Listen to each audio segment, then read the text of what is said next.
Good afternoon. God bless you. I pray everything's going well. What a great weekend we had. And I want to say thank you. Easter was just fabulous. I want to say thank you to all of those who have been helping us at Life Church to make those live online services happen. Our audio, our visual, our praise team.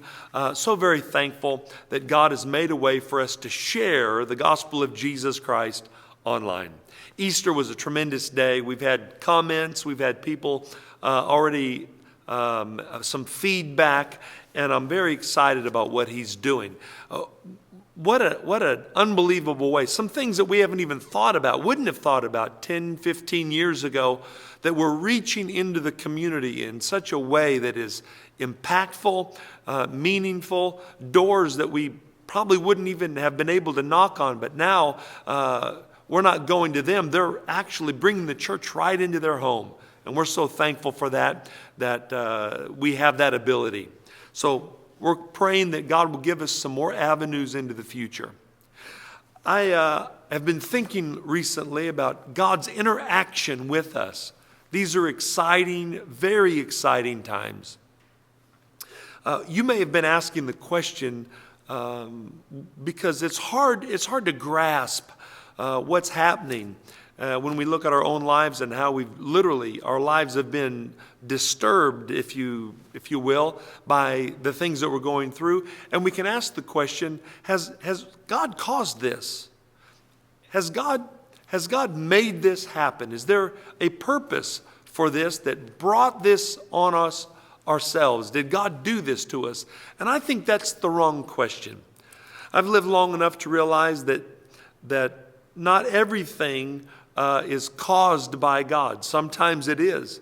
But sometimes things are just life. But what I do know, I've also lived long enough to know this, that He is involved in everything that we do.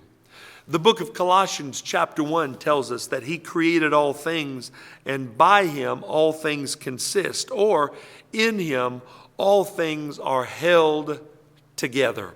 He is holding this all together. Well, we're not being held together by task force or by any one idea, but God is holding this all together. And so I know this, there is purpose behind all things.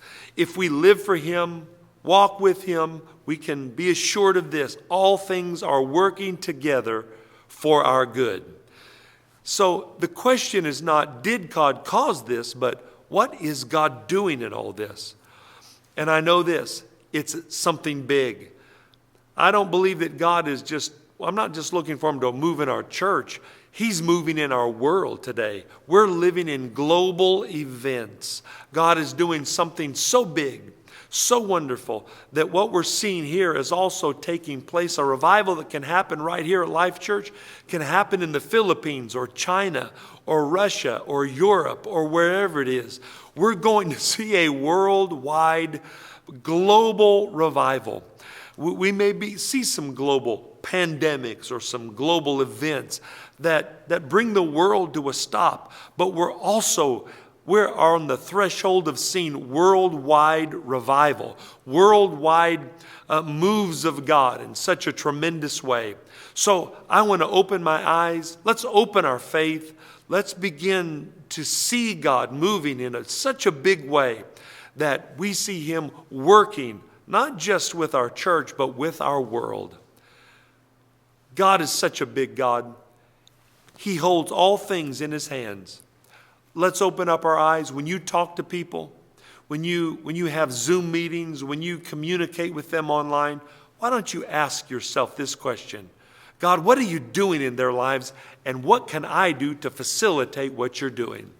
I know God will use you. He's with you. Be blessed. I'll see you back here Wednesday night. Let's have some great services. Share these services with someone online. I love you very much. Praying for you. God bless you richly. In Jesus' name.